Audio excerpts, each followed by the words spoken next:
que es internista de Centro Médico El Carmen. Él nos va a hablar un poco de factores de riesgo sobre que tienen las personas con diabetes. También tenemos al doctor Alejandro Conde Sampayo. Hola, buenas tardes, doctor. Él es médico preventivista del CHUO, y él nos va a hablar un poco sobre el tema de las vacunas, que es un tema que interesa mucho a todo el mundo y que está causando pues mucha expectación. También nos acompañan hoy la Asociación Diabética Aurea, con dos representantes. Tenemos por una parte a Marisa Ruiz, que es enfermera educadora de la asociación, que durante esta pandemia ha hecho una labor muy importante de apoyo a los pacientes, y nos va a contar un poco pues, cómo han ayudado a los pacientes durante esta pandemia. Y también tenemos a José Antonio, que no me olvide el apellido, José Antonio Fernández, que él es paciente de Aurea, y sin duda su testimonio es muy importante porque nos va a hablar de su visión como paciente. Entonces, bueno, como os digo, en esta charla Diabetes un año después vamos a dar una visión amplia sobre este tema, y luego dejaremos un turno de preguntas para los que estáis conectados. Así que primeramente vamos con el doctor Manuel Fernández Muinelo, médico internista del Centro Médico El Carmen. Y bueno, buenas tardes, doctor, primeramente. Buenas tardes, Tina. Gracias por estar aquí. Bueno, la primera pregunta que le queríamos hacer es un poco así, algo que se preguntan todas las personas que tienen diabetes, y es ¿por qué los pacientes de diabetes son especialmente de riesgo frente a la COVID-19? Bueno, lo primero decir que, bueno, ante todo, buenas tardes a todos que me estáis escuchando, y muchas gracias, Ruth, por la invitación y por poder compartir con Alejandro, con José Antonio y con Marisa esta charla, ¿no? Yo creo que el problema no es tanto el que sean pacientes con mayor riesgo de contagio, sino que el problema está en el mayor riesgo de padecer las formas más graves de la enfermedad, ¿no? O sea, probabilísticamente hablando, está claro que las personas diabéticas tienen la misma probabilidad de exponerse al virus que la población general, porque va a depender, bueno, pues de las condiciones a las que se exponga esa persona, del cumplimiento de las normas de alejamiento social, de las mascarillas, de la higiene de manos, etcétera. Pero sí es verdad que las personas que tienen alguna enfermedad que podríamos llamar, aunque no me gusta el término, debilitante, como la diabetes, que influye en su inmunidad, pues tienen, una vez que se exponen al virus, un poco más de riesgo de padecer esa enfermedad, ¿no? Entonces, aquí viene la parte importante de nuestra labor. Si consideramos que los diabéticos son personas más vulnerables a padecer la enfermedad y formas más graves de enfermedad, nos estamos enfrentando a un problema de salud en el que tenemos que poner toda la carne en el asador y todo lo posible para controlar ese riesgo al que se exponen las personas diabéticas, ¿no? Entonces, el ACDC, que es el Centro de Control de Prevención de Enfermedades americano, considera la diabetes un factor de riesgo para padecer formas graves de coronavirus, al igual que otras patologías como la obesidad, la hipertensión, el asma, el EPOC, el tabaquismo, etc. Y en España, el Comité de Valoración de Vulnerabilidad y Riesgo considera a las personas diabéticas como un grupo vulnerable, pero aquí hay un concepto muy importante. Un grupo vulnerable que es menos vulnerable cuanto mejor sea el control metabólico de la enfermedad y cuantas menos comorbilidades asociadas haya. Es decir, hay una estratificación del riesgo, ¿no? Del riesgo de tal. Una persona diabética que tiene un buen control metabólico de su enfermedad se va a enfrentar a menos posibilidades de contraer la enfermedad y a menos posibilidades también de que, una vez si la contrae, de que sea grave, ¿no? Otra cosa que me interesa mucho hablar cuando hablamos de personas de riesgo, a los diabéticos, etiquetarlos de personas vulnerables, personas de riesgo, yo creo que puede conllevar a determinados problemas, ¿no? Puede conllevar a que esa persona, si cimentamos ese constructo, ¿no? De personas vulnerables, personas mucho cuidado y tal, entonces pueden derivar en conductas desproporcionadas, en miedo o un aumento excesivo de la percepción de amenaza que pueden tener estas personas. Y en lo que tenemos que incidir es precisamente en que el diabético tiene que tener como dos vías ante el COVID. Por una parte, los que tenemos que tener toda la población general, es decir, cumplir con todas las normas para evitar el contagio, y por otra parte, incidir en el autocontrol y tener el control mejor posible de su enfermedad, porque tienen que saber que ese control va a hacer que su riesgo sea menor, ¿no? Entonces es lo que me interesa a mí un poquito destacar cuando hablamos del riesgo de las personas diabéticas. No sé, perdí la imagen de Ruth, no sé.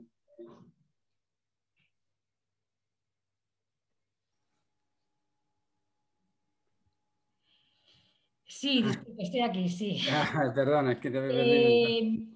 Eh, sí, hablamos de que, bueno, que es importante que tenga bien controlada la enfermedad.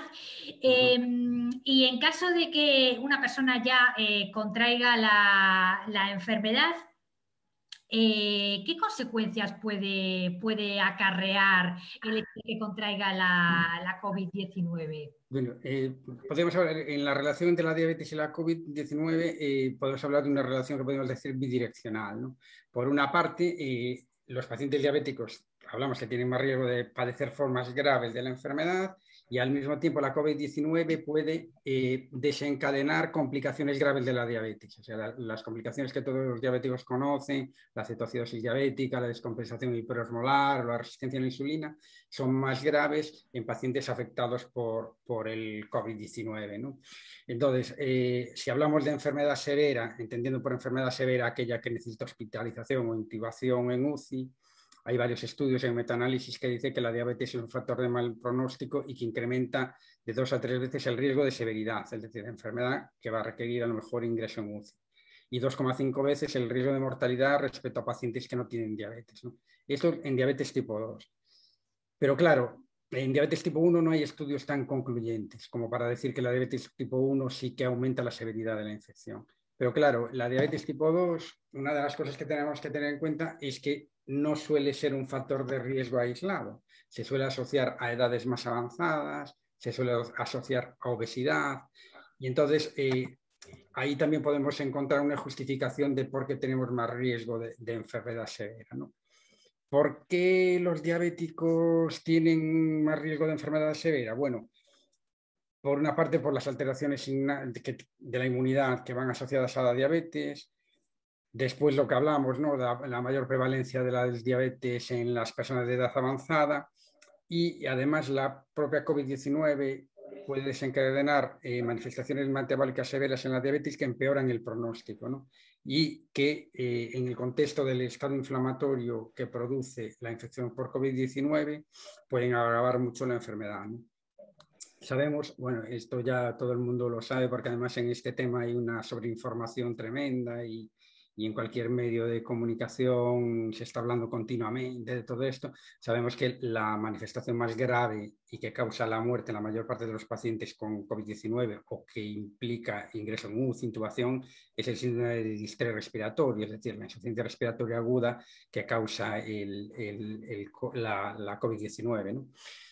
Que es consecuencia del daño inflamatorio pulmonar. Entonces, lo que sabemos en relación con este daño inflamatorio y su asociación con la diabetes es que la hiperglucemia crónica va a causar una afectación de la inmunidad, tanto la innata como la inmunidad celular, con lo cual más riesgo de infección, y que la diabetes mellitus se asocia con un estado inflamatorio crónico de bajo grado que va a favorecer que la reacción inflamatoria que ya se produce por el virus, esa tormenta de citoquinas que se habla, de esas sustancias que atacan pulmones, riñones, intestino, el propio páncreas, etcétera, pues esa cascada inflamatoria en pacientes diabéticos que ya tienen de por sí un estado proinflamatorio, pues va a ser un poquito más explosiva, por decirlo así, ¿no?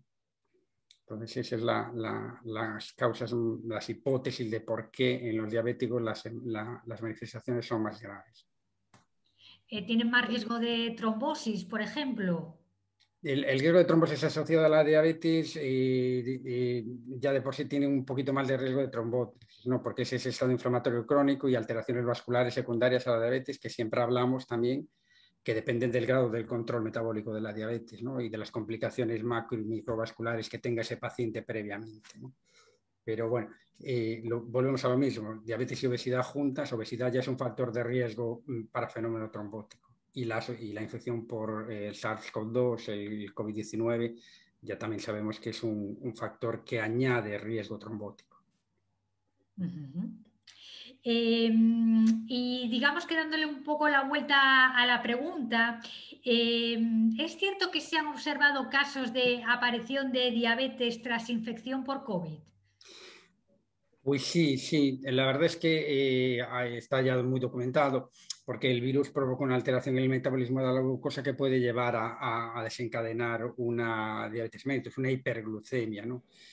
La hiperglucemia en el contexto de la COVID-19, igual que la hiperglucemia en el contexto de cualquier enfermedad grave, puede aparecer pero no ser permanente, ¿no? O sea, podría deberse a la enfermedad grave per se, ¿no?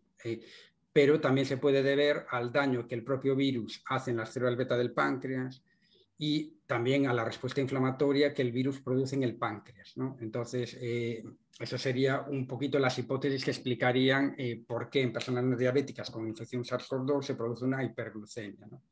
Entonces, también hay explicaciones en las que ya podemos entrar en las vías de infección, es decir, el virus entra en la célula a través de unos receptores de membrana que se llaman de la enzima convertidora de la angiotensina, la ECA, ¿no? Que está en los pulmones, en el intestino, en los riñones, en el páncreas, y entonces en los casos de hiperglucemia aguda es como si regulara al alza estos receptores, entonces favorecería la entrada del virus en la célula. Y la hiperglucemia crónica hace que las células sean más vulnerables al virus. Entonces, esos receptores que se expresan también en el páncreas, en una infección por coronavirus, haría más vulnerable a ese páncreas, a ese proceso inflamatorio y a causar la hiperglucemia o una diabetes. Y después también hay otros factores asociados. En la diabetes, en la infección por coronavirus, en la COVID-19 establecida, en determinadas fases de la enfermedad, sobre todo en la fase inflamatoria, estamos usando corticoides. El corticoide también es un fármaco que va a favorecer la hiperglucemia, ¿no? Entonces, ahí hay muchos factores añadidos, pero sí que hay descrito por ese daño en el páncreas y tal, casos de diabetes mellitus en pacientes no diabéticos que se infectan por COVID-19 con infecciones graves. Y un poco hablando de la telemedicina, que es un tipo de medicina que se ha desarrollado mucho ahora durante la pandemia, ¿cree usted que la telemedicina se puede seguir manteniendo o sea, tras la pandemia, o bien iremos a un modelo en el cual convivirá la telemedicina con la medicina presencial? ¿Cómo lo ve usted? Yo creo, hablando aparte de la diabetes, ¿no? La telemedicina es un instrumento que, como todos los instrumentos, si es bien utilizado, puede ser muy útil, muy útil. Y en el control de pacientes crónicos tiene una gran utilidad y puede evitar desplazamientos a los centros sanitarios innecesarios, pues pueda ayudar muchísimo en la comunicación entre el paciente y el médico, entre el médico de familia y el especialista correspondiente, etcétera, ¿no? Pero bueno, en muchos casos la telemedicina, en algunos casos la telemedicina se utiliza de forma incorrecta y a lo mejor lo que hace es romper esa comunicación médico-paciente y hacerla menos fluida, ¿no? Pero yo creo que tienen que convivir los dos modelos, ¿no? Y en el paciente diabético en concreto y en el contexto de esta pandemia tiene una especial importancia. Es lo que decía antes, tenemos que poner todos nuestros esfuerzos en conseguir que el diabético esté bien controlado. Eso siempre, por supuesto, pero en el caso de una pandemia por coronavirus todavía más porque sabemos que el mal control empeora el pronóstico. Entonces, en el control de la diabetes en el paciente que está infectado por coronavirus, hay una serie de connotaciones que van a hacer que ese control sea peor, ¿no? Entonces, debemos ajustar fármacos, hay fármacos que hay que suspender o que deberíamos regular. Los pacientes diabéticos infectados por COVID tienen mayores requerimientos de insulina. Y después está otro aspecto que también me interesaría destacar, que es que en el contexto de la pandemia todos, no solo los pacientes diabéticos, estamos viviendo una situación de muchísimo estrés emocional, muchísima ansiedad, carga de ansiedad, depresión, que todavía va a empeorar más el control metabólico. Entonces, la telemedicina en ese sentido, con la dificultad de acceso que hay ahora por controles de restricciones de aforo, etcétera, para el acceso a los centros de salud, está tomando un papel muy importante en el control del paciente diabético. Cuando salgamos de esta, espero que sea pronto, la telemedicina tiene que ser un instrumento más, no el único instrumento para el control de los diabéticos. Muy bien, perfecto, doctor. Bueno, pues luego seguiremos. Estoy viendo por ahí manos levantadas ya. Decir que después abriremos un turno de preguntas y podemos hacer a los profesionales todas las preguntas que se requieran. Gracias, doctor. Vamos a pasar ahora al doctor Conde. Buenas tardes, doctor Conde. Buenas tardes. Buenas tardes. Bueno, el doctor Conde es médico preventivista del Hospital de Ourense.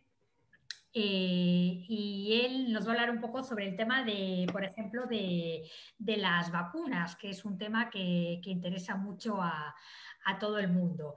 Y la primera pregunta, bueno, pues yo creo que todos nos la hacemos, que es ¿por qué las personas con diabetes deberían de ser un grupo prioritario de la vacunación? Y si hay algún tipo de diabetes que es especialmente prioritaria sobre otra. Sí, bueno, Muñelo ya lo ha comentado un poco, que la diabetes, sobre todo la diabetes mal controlada, pues bueno, afecta a diferentes órganos y sistemas, y uno de ellos es el sistema inmune, ¿no? Entonces, personas, sobre todo personas con mal control diabético, pues son personas con un sistema inmune, pues digamos, más deficientes que una persona que no tiene diabetes, ¿no? O la tiene bien controlada. Y entonces, pues estas personas sí que tienen un mayor riesgo en caso de padecer pues la enfermedad, pues de que sea más grave. Y por eso, pues digamos, ya la propia SEMS, la Sociedad Española de Medicina Preventiva y Salud Pública, pues el 6 de febrero hizo una lista de enfermedades con mayor riesgo del tema con el coronavirus, y una de ellas son los diabéticos mal controlados, ¿no? Entonces sí que bueno, es una de las enfermedades a tener en cuenta a la hora de individualizar la vacunación, ¿no? Y bueno, y muchas personas con algún tipo de patología como la diabetes o algún tipo de patología crónica, digamos que se preguntan si por el mismo hecho de tener diabetes tienen algún riesgo por el hecho de vacunarse. ¿Usted qué responde ante eso como especialista? No, ninguna, ni diabéticos ni otras enfermedades, a lo mejor algún inmunosuprimido por tratamientos o por enfermedades que tenga, no suponen en riesgo ninguna de estas 4 vacunas que se dan en Europa, que ninguna son con virus vivos, entonces no hay ningún tipo de riesgo o contraindicación, ¿no? Solo hay, creo que de virus vivos solo hay una en China, pero digamos aquí en Europa son todas no son con virus vivos, por lo que el tema de factores de riesgo, inmunosupresión, no suponen un mayor riesgo. Lo que pueden suponer es que si el sistema inmune funciona peor, las vacunas también hagan menos efecto, pero no supondrían un riesgo, vamos. Y bueno, la verdad es que un motivo para la esperanza, si hay alguno, es que en un año se han desarrollado realmente un número notable de vacunas. Tenemos ya varias vacunas en el mercado. Entonces, no sé si nos podría hacer un pequeño resumen de las vacunas que tenemos y las diferencias que existen entre ellas, porque escuchamos hablar del ARN mensajero y demás, los virus vivos, como acaba de decir. No sé si nos podría hacer una pequeña diferenciación entre las diferentes vacunas, cómo funciona cada una, las dosis, cada cuánto se administran, etcétera, así de una manera rápida para que nuestros oyentes se hagan una idea. Sí, pues aquí en Europa vamos a tener, dentro de poco vamos a tener 4 vacunas. 2 son, que fueron las 2 primeras, son con vacunas de ARN mensajero, que es una nueva tecnología que, para que nos hagamos una idea, pues bueno, al principio de las vacunaciones lo que se daban eran vacunas con los virus propios, con virus vivos, solo que pues algo debilitados. Poco a poco se fue cambiando esto a virus ya, digamos, muertos. Y luego pues fueron trozos de virus y ahora esto sería otro paso más, que sería simplemente el ARN mensajero, digamos, son las instrucciones que tienen las células para crear proteínas, ¿no? Y entonces lo que hace esta vacuna es que le entrega a nuestras propias células las instrucciones para crear una proteína que es una proteína de este virus, del SARS-CoV-2, que, digamos, nuestro propio sistema inmune reconoce y a partir de ahí, pues, digamos, empieza a generar anticuerpos. Estas 2 vacunas de ARN mensajero son la de Pfizer y la de Moderna, ¿no? Tienen efectividades para padecer la enfermedad de superior del 90%, ¿no? Los conocidos 95 y 94%, y son 2 dosis las que se necesitan, ¿no? En Pfizer se pone la segunda dosis a los 21 días y en Moderna a los 28 días de la primera, ¿no? Y la inmunidad completa, más o menos en Pfizer, se consigue a los 7 días de la segunda dosis y Moderna pues una semana más, 10, 14 días desde la segunda dosis. Y bueno, en cuanto a hospitalización y muerte, pues también tienen una eficacia, pues no del 100%, pero muy cercana, ¿no? Y las otras 2 vacunas que son AstraZeneca y ahora la que va a venir, que es la de Janssen, lo que son es por vectores virales. Los vectores virales simplemente, en este caso, son adenovirus, en el de AstraZeneca es un adenovirus de un chimpancé y en Janssen es de un adenovirus humano. Y lo que hacen es, utilizan este adenovirus modificado genéticamente para que no sea capaz de replicar, y lo que hace el adenovirus es introducir también dentro de nuestras células pues digamos, las instrucciones para generar estas proteínas que generarán inmunidad después en nuestro cuerpo. Es decir, simplemente utilizan como vector, como transporte, digamos, estos adenovirus que han sido modificados para que no nos supongan ningún tipo de riesgo, ¿no? Entonces, como decíamos, estos son 2, que son AstraZeneca, que son 2 dosis. La segunda dosis en AstraZeneca pues, se puede dar desde un mes, que son 4 semanas, hasta 12 semanas. Hay diferentes estudios. Aquí se utiliza el de las 12 semanas, que en un principio se supone que es el que más inmunidad genera, pero bueno, hay ese rango de estudios donde se podría aplicar la segunda dosis, y la de Janssen pues será solo de una dosis. Si es verdad que aunque sea una dosis, pues también hay que esperar más o menos cerca de un mes para llegar a la inmunidad completa, ¿no? A los 14 ya es una inmunidad parcial, que sería sobre un 70%, y luego ya se acerca al 80% cuando se cumplen los 28 días. Sí, es verdad que en estos porcentajes que estoy dando, que estoy hablando de padecer la enfermedad, digamos los más importantes, que son la de enfermedad grave y muerte, estas 4 pues son 90 y muchos altos, ¿no? Es decir, aunque hay algunas variaciones en cuanto a padecer la enfermedad, lo que son padecer enfermedad grave y muerte son las 4 extremadamente eficaces, ¿no? Y bueno, le tengo que preguntar precisamente por AstraZeneca, que bueno, que ha habido esta suspensión en muchos países, incluido España, de la vacunación. Ahora se ha retomado, ha habido una cierta alarma social. ¿Deberíamos de preocuparnos por los casos de trombosis que ha habido? Usted, como especialista, ¿cómo los ve? Sí, creo que se ha llevado bastante mal el tema de comunicación de esta situación. Ya en principio ya se sabía el tema de ese posible riesgo sobre trombosis, ya se sabía desde finales ahora no me acuerdo de la semana, pero se esperó al fin de semana y luego el lunes pues se decidió hacer digamos, la suspensión un poco apresurada y en mitad de la vacunación, que yo creo que tampoco ayuda al tema de la comunicación y de explicar a los pacientes y a la población en general, digamos, lo que sucedía, y simplemente lo que sucedió, como en cualquier otro fármaco, es que se comprobaron que hubo algunos pacientes que padecían una enfermedad, en este caso era una trombosis después de la vacunación, y lo que se necesita realizar después es un estudio para comprobar si esto es diferente a lo esperable en la población general, la cual también enferma, ¿no? Un ejemplo sería, pues, tener un accidente de tráfico después de vacunarte, ¿no? Entonces, lo que necesitamos saber es si hay diferencias o no, ¿no?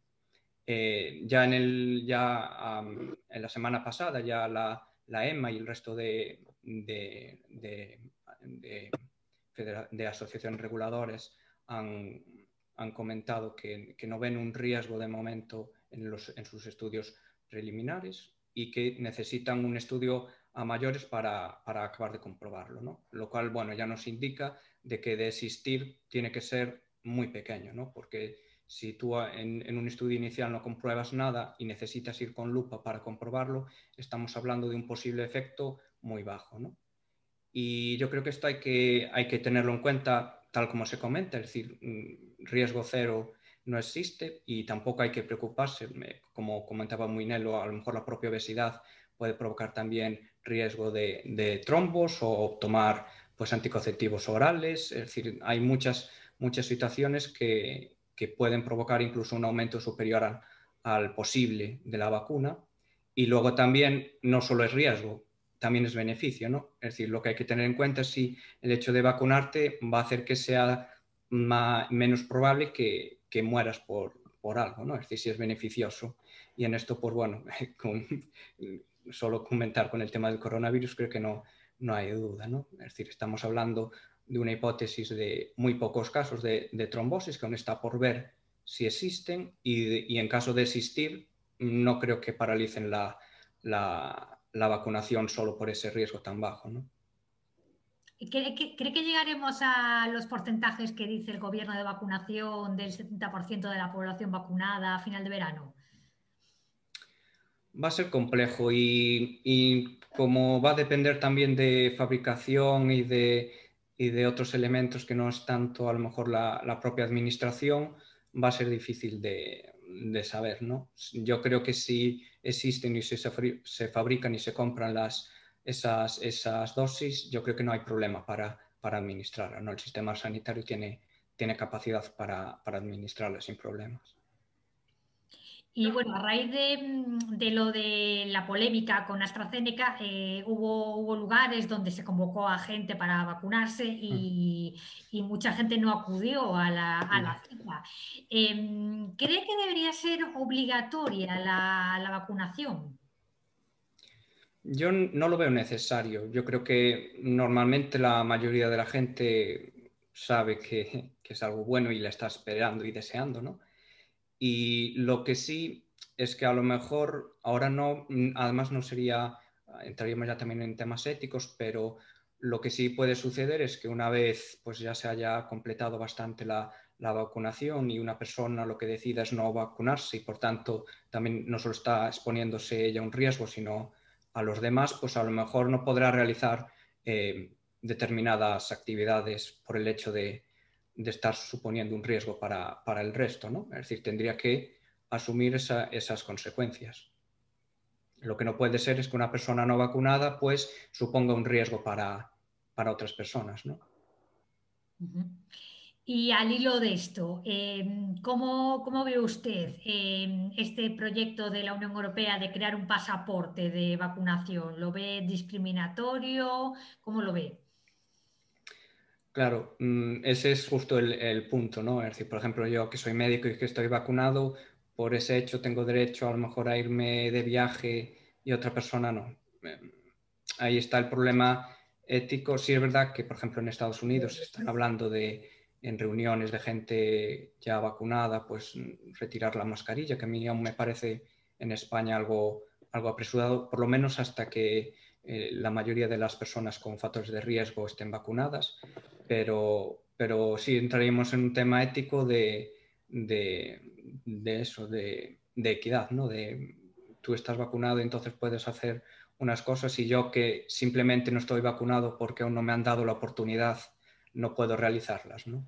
eso yo me lo podría plantear una vez ya haya vacunas para todo el mundo y sean personas las que hayan decidido por su cuenta propia pues no vacunarse, ¿no? Pero mientras tanto, mientras sea simplemente que no se le ha dado la oportunidad, éticamente lo veo complejo, ¿no?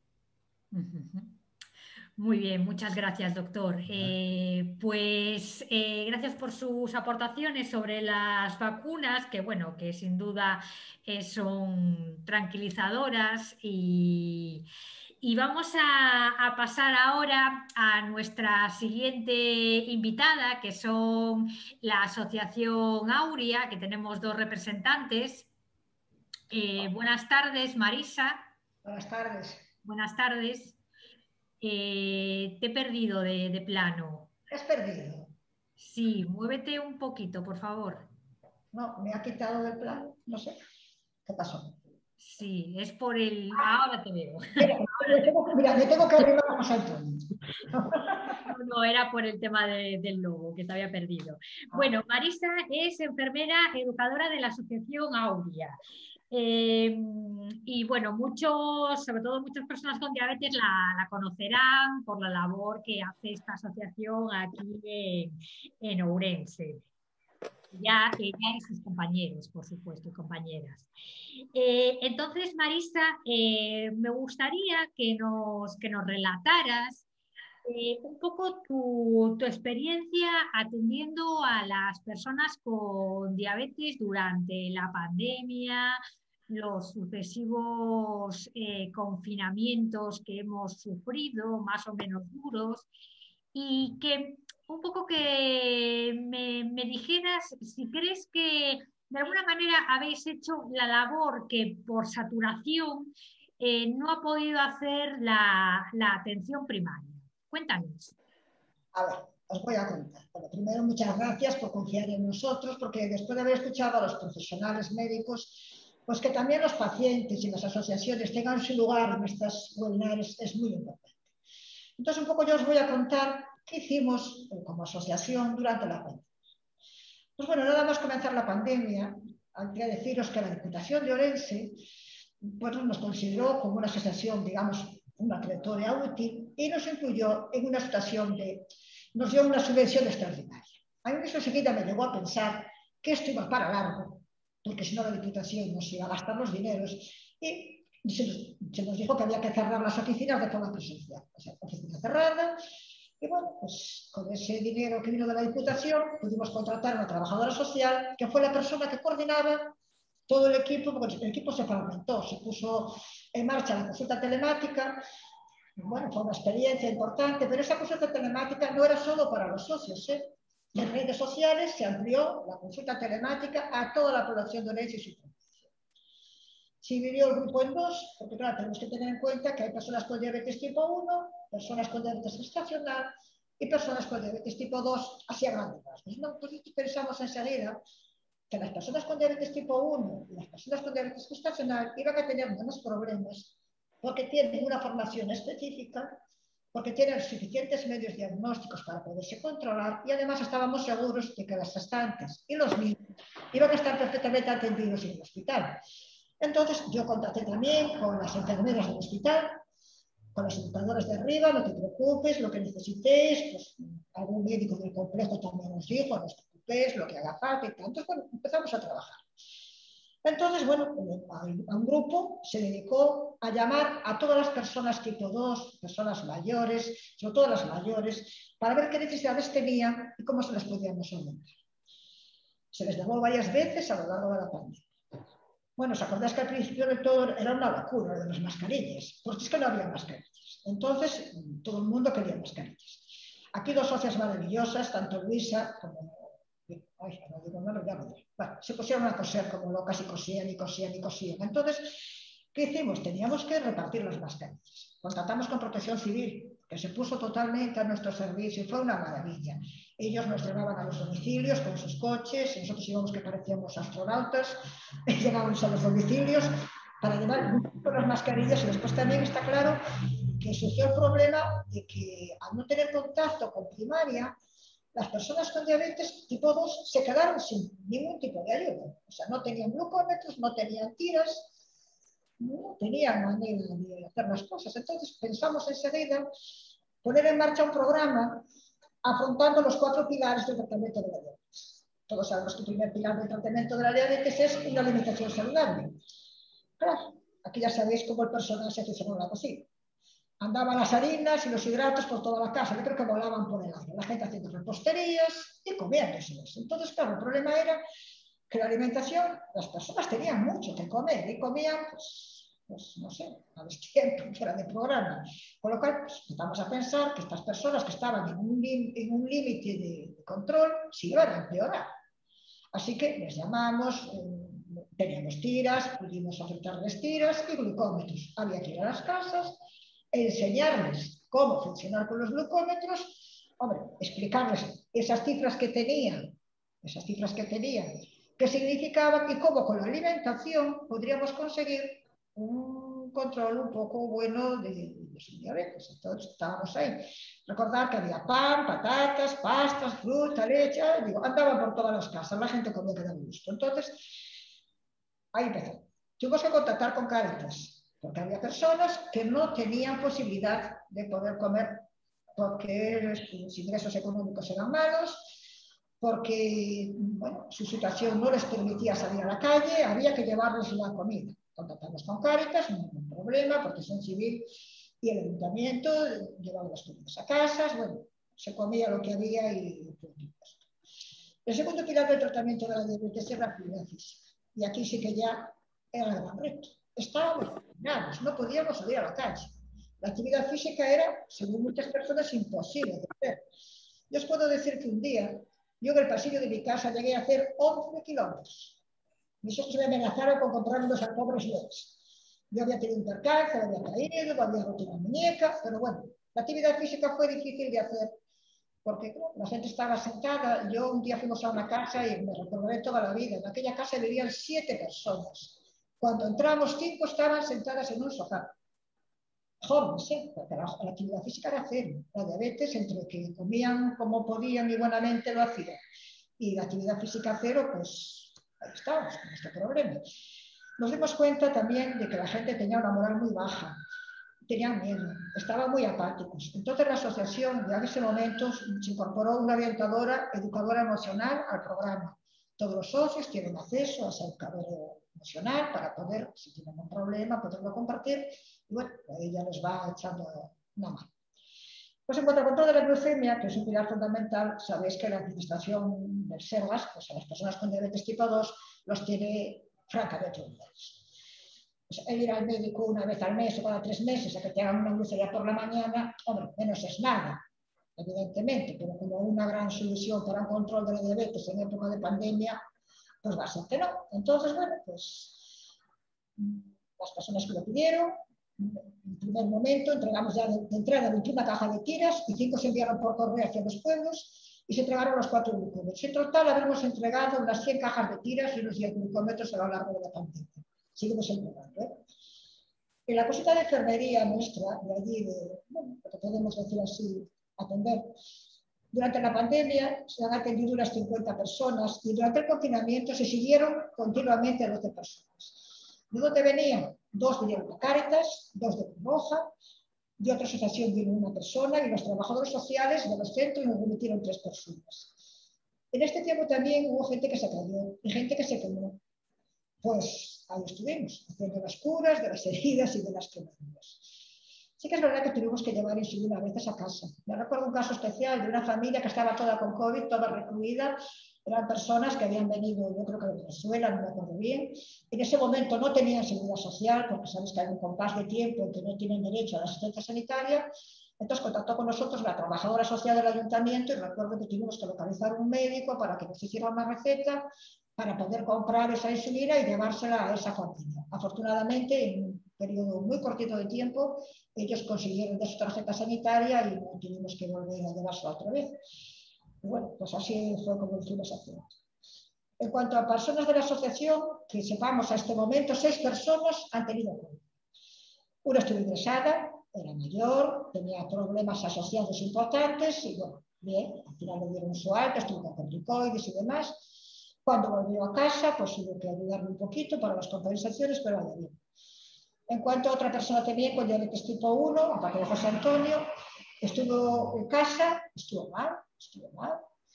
Mucha descompensación de la diabetes, evidentemente 300, 400 era una cifra habitual en ella, nos costó mucho trabajo los ajustes de la rápida, porque la pobre mujer cada vez tosía, acababa vomitando la cosa. O sea, fue una semana un poco difícil, pero bueno, poquito a poquito también lo fuimos controlando, hablando con ella, piénsalo bien, a ti que te parece, pues a ver qué vas a tomar. O sea, nunca se nos va a ocurrir a nosotros modificar un tratamiento médico, pero las personas con diabetes tipo 1 están lo suficientemente entrenadas para poder ellos ajustar las dosis de insulina, ¿no? Y llamaba, preguntaba, ¿a ti qué te parece? Voy a tomar, pues estoy bajita, tengo 80, tomo un zumo, estoy muy asustada, estoy sola, llámame, no te preocupes. O sea, ese labor de acompañamiento por parte de la asociación fue grande, porque claro, es de entender que si estaban asustados, lo que decía el doctor, si estaban estresados, pues la diabetes estaba pues, muy alta siempre. Y claro, con la alimentación a veces podían, y otras veces pues, y el hecho de que ella tuviera una tira y veía que tenía 200 y que comiendo un poquito mejor y caminando por el pasillo, había una señora que se dedicaba, muchas gracias, sacaba la cabeza por la puerta y decía, no hay nadie en la escalera, ¿podré bajar las escaleras? Baja, filla, baja. Sube y baja la escalera que verás que bien te va. Entonces la verdad es que es así. Entonces digo, los tipo 1 y los tipo 2 no tuvieron, perdón, los tipo 1 la gestante fueron bien, no hubo ningún problema, y lo demás, pues claro.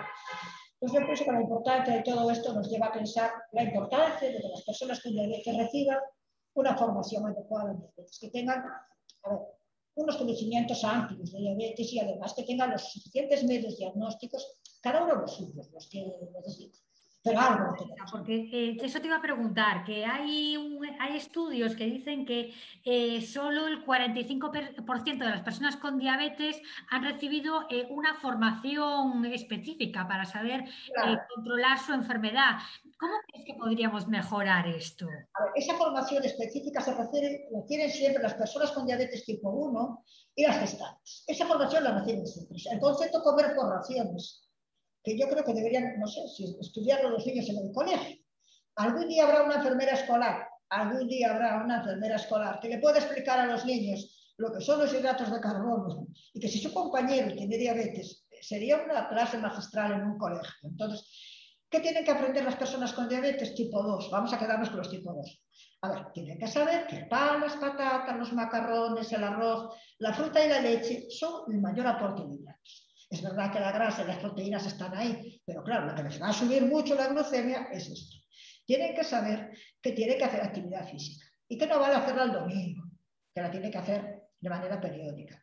Tienen que saber controlar su glucemia y tienen que entender qué están haciendo, aquello que se hacía antiguamente, de darles un medidor a un paciente y de que con un montón de tiras, y luego venían a los 7 meses con un montón de cifras en un cuaderno. Sinceramente eso no vale para nada, no gastemos el tiempo ahí. Hay que enseñarles que esas cifras que ellos obtienen las pueden modificar a veces simplemente con cambiar la alimentación y hacer una actividad física. Yo creo que eso es tremendamente importante y estamos en eso. La Asociación Diabética Áurea está en ese programa.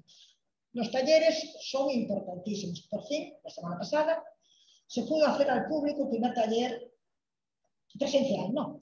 Eran solo 6 personas. Lógicamente el taller es de alimentación, porque claro, el pilar es la alimentación, porque ya le puede dar el médico la mejor pastilla del mundo y poner a la insulina más buena del mercado, que como no tenga claro que el azúcar se va a subir comiendo pan, comiendo patatas, comiendo macarrones, pues poco vamos a poder hacer todo esto. Entonces yo pienso que lo importante en estos momentos, y es la misión de la asociación, es informar, formar y ayudar a que las personas con diabetes tengan la mejor calidad de vida posible. Para eso te hace falta medicación, su médico se lo tratará.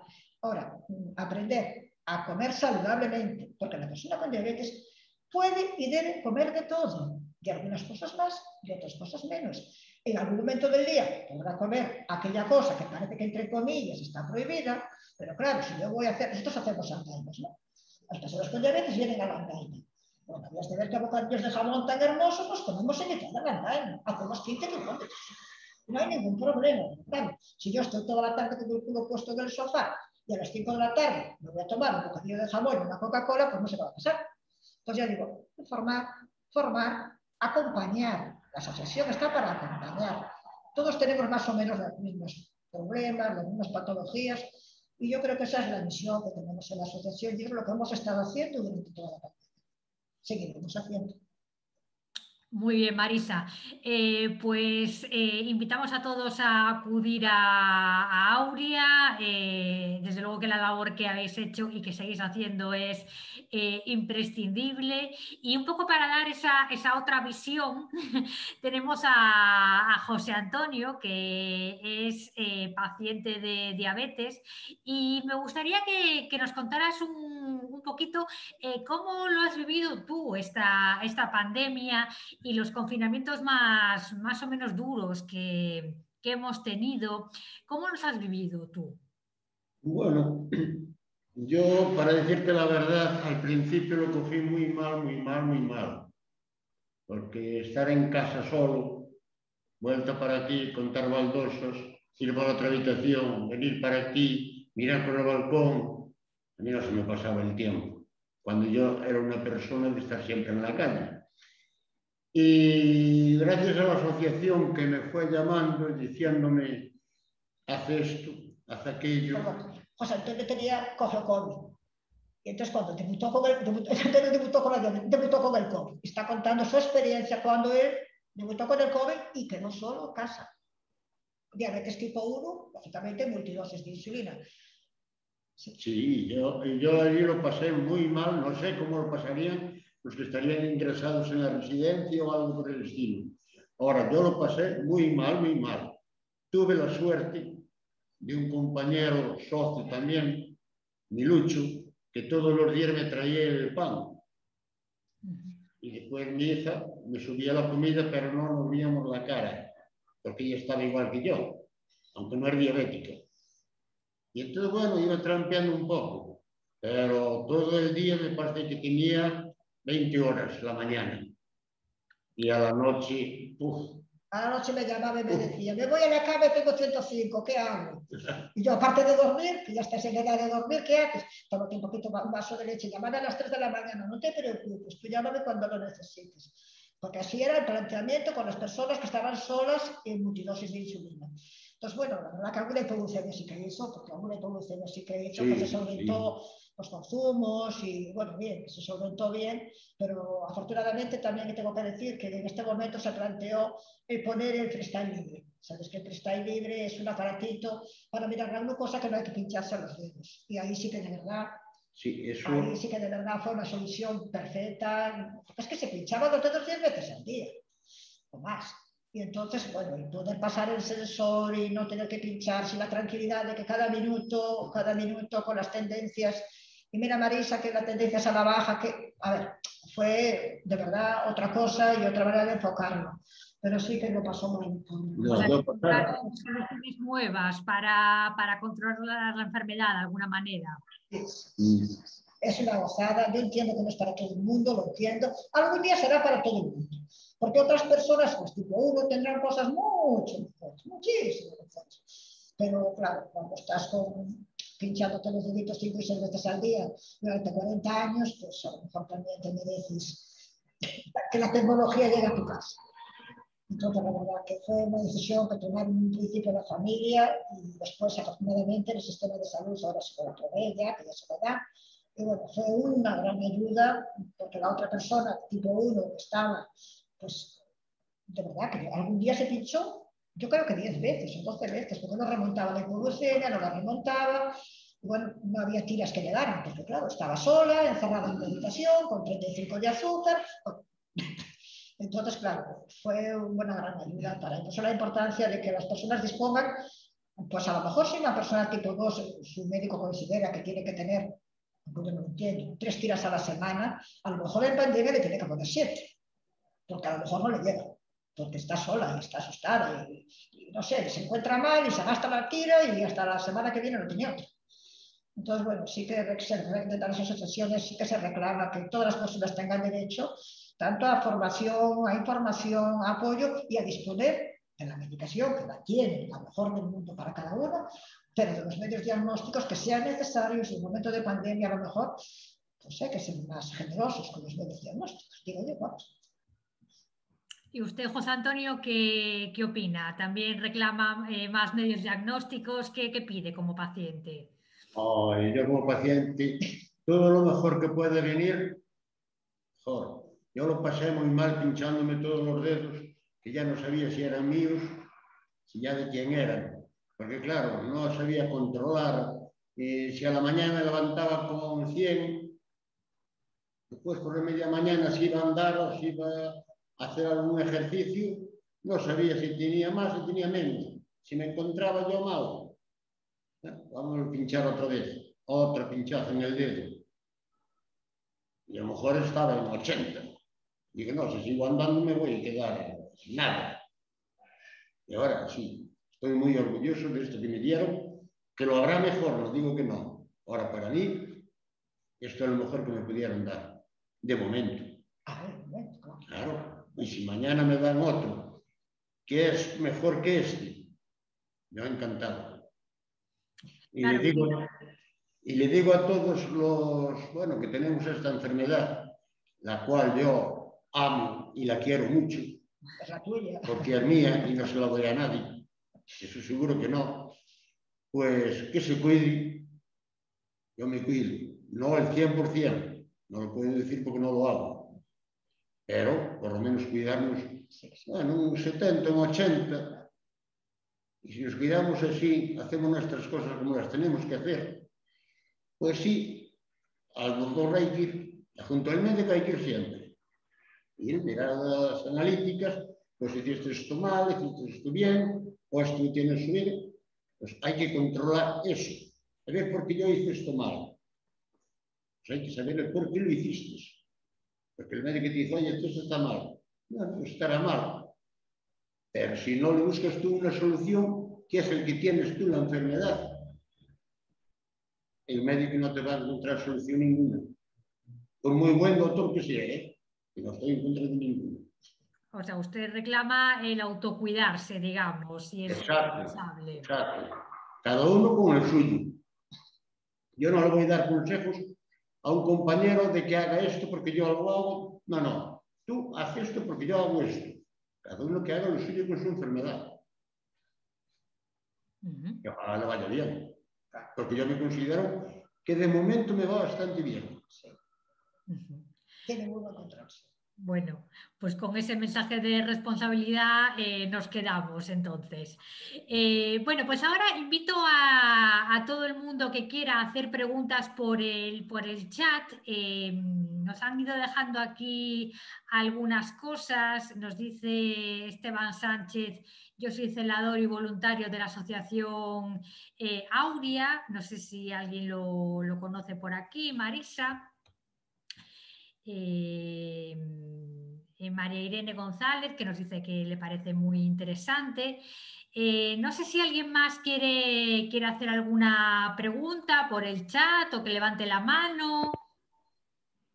Sí, buenas tardes. Hola, buenas tardes. Hola, bueno, agradecerles, muy interesantes las intervenciones de todos. A mí me gustaría hacerle una pregunta al doctor Muinelo y, si es posible, otra también al doctor Conde. En el caso de Muinelo, yo soy tipo 2 y estoy tratándome con dieta, ejercicio y metformina, ¿no? Llevo así varios años. Con el avance de la tecnología y ahora cada vez vemos medicamentos que van más al foco de la dolencia, por decirlo así, ¿hacia dónde va todo este tema? O sea, ¿hay algo más allá de la metformina, en mi caso, ¿no? Y en el caso de tipo 2, ¿hacia dónde está evolucionando a nivel tecnología, investigación, el tratamiento de la diabetes tipo 2 con la importancia y con la trascendencia que vemos que está teniendo? Y por el lado del doctor Conde, y ya termino y les dejo hablar, no sé si he entendido bien el tema de los diabéticos tipo 2, no sé si se tratan como vulnerables en el caso de tener una preferencia en vacunación, o eso depende del médico de familia, o de que en base a tu historial de diabetes controlada o sin controlar tengas que vacunarte antes o después. Muchas gracias. Vamos a ver. En relación con el tratamiento de la diabetes tipo 2, los protocolos actuales siguen manteniendo la metformina y el ejercicio como primer escalón, ¿no? Los escalones siguen ahí. La metformina ha demostrado a lo largo de los años que es un fármaco que ayuda al control metabólico en determinadas personas y con un buen autocontrol. Como decía José Antonio, el autocontrol es fundamental, la dieta, el ejercicio, y sigue teniendo su papel importante en el primer escalón del tratamiento de la diabetes. Está claro que en la diabetes tipo 2 se ha investigado mucho y han salido fármacos nuevos como los inhibidores de la DPP4, los inhibidores de la SGLT2, que además tienen un papel cardioprotector muy importante que se ha demostrado. Incluso son fármacos que se están utilizando en pacientes con insuficiencia cardíaca, sin una diabetes establecida, ¿no? En algunos casos, ¿no? Entonces, ahí sí se ha avanzado mucho en tratamientos con antidiabéticos orales, ¿no? Entonces, pero quiero decir que los protocolos siguen manteniendo la metformina como primer escalón porque ha demostrado su eficacia y ha demostrado su valor en determinados momentos. Otra cosa es que es un fármaco que a veces es mal tolerado, es un fármaco que en determinadas situaciones de enfermedades graves, por ejemplo, en los pacientes ingresados siempre suspendemos la metformina, ¿no? Porque en situaciones de gravedad puede favorecer la acidosis láctica, ¿no? Una complicación grave, ¿no? de esa enfermedad. Entonces, en ese sentido, bueno, ¿hacia dónde va la investigación? Sigue por ahí, sigue por los inhibidores de la DPP4 y los SGLT2 como primeras opciones en la diabetes mellitus tipo 2. Son fármacos que tienen mucho menos riesgo de hipoglucemia, son fármacos que tienen mucho menos riesgo de favorecer complicaciones a otros niveles como renales, etcétera. Las sulfonilureas, por ejemplo, han quedado ya un poquito desfasadas, ¿no? En la diabetes tipo 2. No sé si eso responde a su pregunta o si quiere matizar algo más. Sí, es correcto. Más que nada, como llevo tiempo con la metformina y afortunadamente, pues bueno, lo voy controlando y voy saliendo, era simple curiosidad porque están saliendo muchos fármacos, yo creo, y las investigaciones van a ser mucho más concretos, ¿no? Casi se llama el fármaco inteligente, que va buscando ya la dolencia. Y era por simple curiosidad y ver si se puede, bueno, seguir avanzando en el caso particular de cada uno. De todas formas, si usted se controla bien y si su control metabólico es bueno con ejercicio, metformina y dieta, pues perfecto. Yo no me plantearía nada más porque quedan todavía muchos fármacos en el escalón que le podrían ayudar en caso de que los necesitara. Pero lo ideal sería que todo diabético tipo 2 tuviera tan buen control, como decía Marisa, dietético, de todos los conocimientos para el ejercicio, etcétera, tal, que permitiera que se controlara de esa forma, ¿no? Eso sería lo ideal. Muy bien, gracias. Gracias a usted.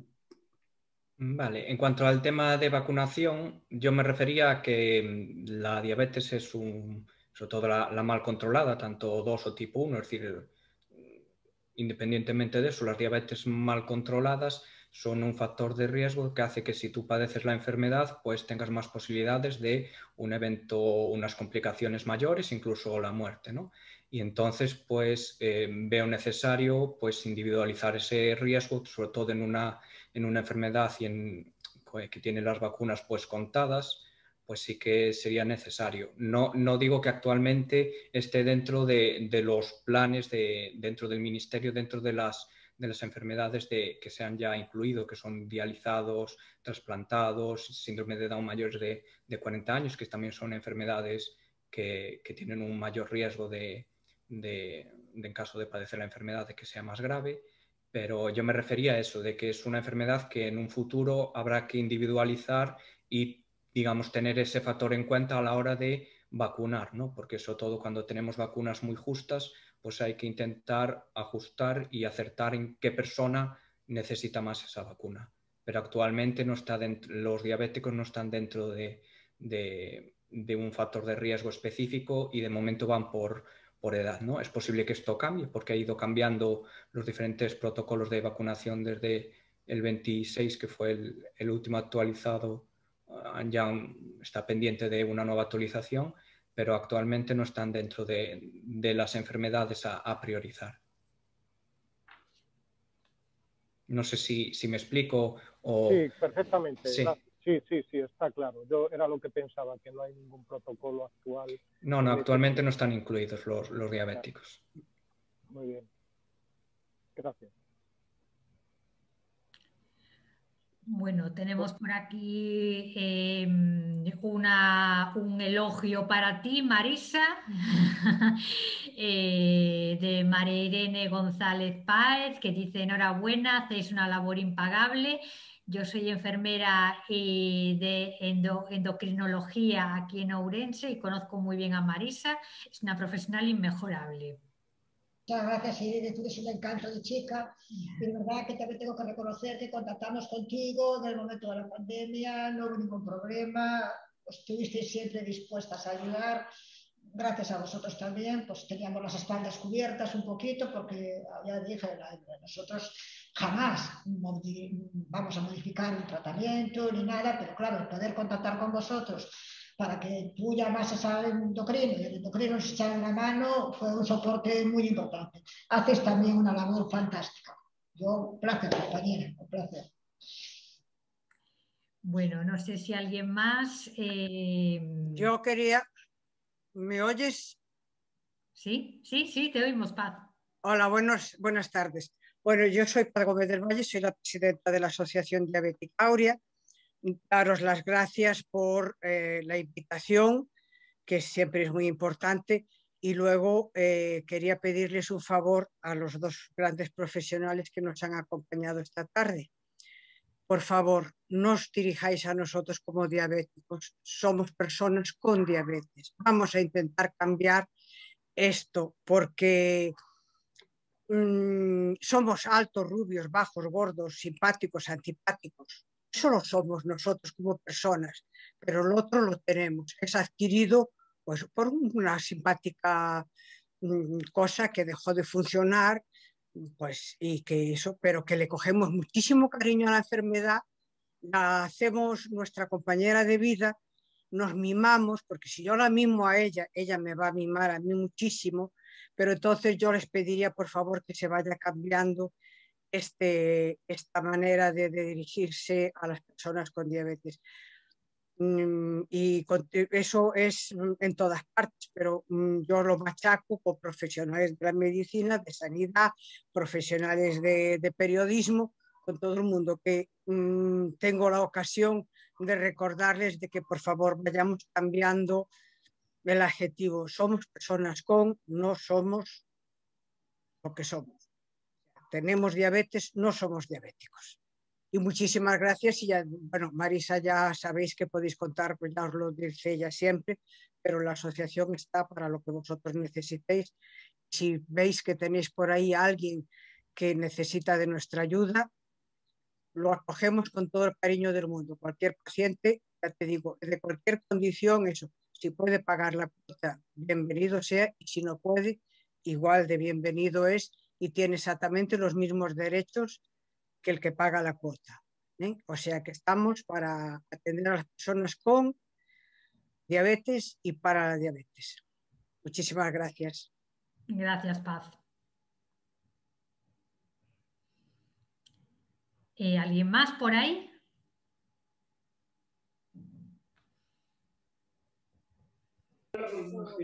Hola. Hola, buenas tardes. Hola, muy buenas. Soy Esteban, un voluntario, y os sigo y estáis haciendo una labor muy grande. Desde aquí os doy todo mi apoyo, tanto a vosotros los diabéticos como a vosotros que desde el Centro del Médico El Carmen estáis haciendo una labor muy grande. ¿Vale? Un saludo. Pues nada, en nombre del Centro Médico El Carmen, muchas gracias. ¿Alguien más?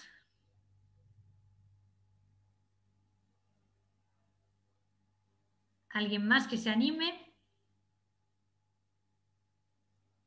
Bueno, yo aprovechando esta oportunidad y habiendo escuchado al doctor Conde sobre las vacunas, me gustaría lanzar una reflexión, porque siempre por prensa estamos viendo que en el caso de AstraZeneca, que lo comentaba, el argumento fundamental es que es más los beneficios el riesgo que supone, el riesgo que te pueda entrar, ¿no?, en esa vacuna. Y yo lo que digo, más allá de cuestiones comerciales, económicas, si tenemos 4 vacunas a escoger y una tiene un riesgo, aunque sea un 0,01%, pues se podrá evitar. Quiero decir, es una reflexión que estoy lanzando por el argumento que la vacuna AstraZeneca tiene más beneficios que no perjuicios. Eso le ocurre a todas las vacunas que hay ahora en el mercado, si no iríamos apañados. Entonces, ese argumento a mí siempre me llama la atención porque digo, bueno, si hay 4 vacunas, ¿por qué voy a tener que asumir yo un riesgo aunque sea de un 0,0001%? No habría necesidad. Si es verdad que es mínimo, y vuelvo a decir, es lógico que es más el beneficio en situaciones extremas, pero no sé hasta qué punto es esa situación extrema o hay otros intereses, como sale en prensa y demás, creados por ahí. Es una mera reflexión, ¿eh? Muchas gracias. Vale, en cuanto a los riesgos, pues como creo que acabas de comentar, todas las vacunas tienen ciertos riesgos, sobre todo el más común es, bueno, común, el que se da en todos es el riesgo de la anafilaxia, que por ejemplo yo en estos 4 años no he visto ningún caso y compañeros algo más veteranos tampoco, pero digamos es uno que se repite como riesgo en todas las vacunas. Y luego, en cuanto a lo que comentas de esperar, ¿no?, a otra vacunación, ya sea por el hecho de que le tengo miedo a X factor de riesgo o porque veo que el porcentaje para evitar la enfermedad es superior de esta vacuna, entonces me espero. Lo que hay que plantearse y preguntarse es, como he comentado, estas 4 vacunas, independientemente de lo que dijera de que es un 80, otro 70, otro 90%, en el tema de hospitalización y muerte, que creo que es lo que más nos debería interesar, todas son altísimas, de casi el 100%, ¿no? Y entonces, claro, yo como paciente prefiero esperar un par de meses teniendo el riesgo de padecer COVID y fallecer por COVID a vacunarme ahora de una vacuna que me va a proteger contra la muerte y la hospitalización. Yo no creo que merezca la pena, ¿no? Es decir, mi madre está en los 60 y pico, le va a tocar AstraZeneca y no voy a tener duda en decirle que se vacune, ¿no? Es decir, esperar X meses porque esta me gusta más o esta me gusta menos, en el fondo son meses en los que te estás exponiendo a un riesgo importante, ¿no? No creo que merezca la pena por ningún sentido, ni por el tema de los trombos, que es el que menos, la verdad, me preocupa, y por el tema de tener mayor porcentaje para evitar enfermedad leve, tampoco me parece como para decidir no vacunarte esperando otra vacuna y estando esos meses con riesgo, ¿no? Yo a lo mejor me expliqué mal.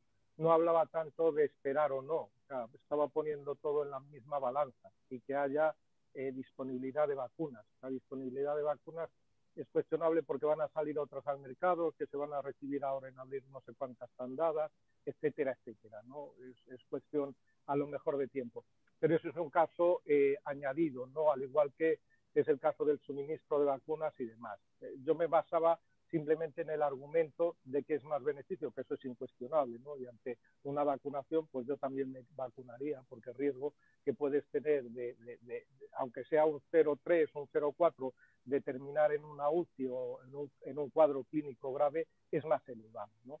Pero olvidándonos de todo eso, quería hacer esa matización, esa reflexión, porque se está argumentando mucho que es más el beneficio que no el riesgo.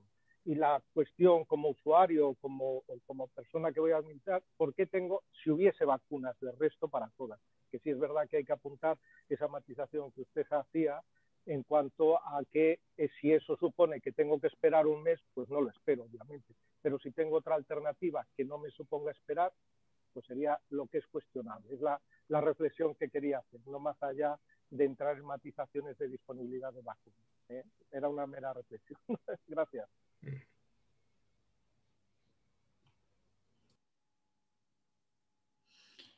Bueno, pues con esta reflexión nos vamos a quedar. Daría para otro webinar el tema de vacunas, sin duda. Pues agradecer un día más a todos los ponentes que nos han acompañado para compartir con nosotros todo su conocimiento, su sabiduría, su experiencia. Agradecer también a todos los oyentes que han estado conectados este ratito. Siempre se agradece. Y bueno, espero que hayamos aprendido y que haya sido útil esta jornada. Muchísimas gracias a todos por haberse conectado, por habernos acompañado y esperamos veros en próximas ocasiones. Muchísimas gracias a todos. Gracias. Gracias. Hasta luego. Hasta luego. Muchas gracias.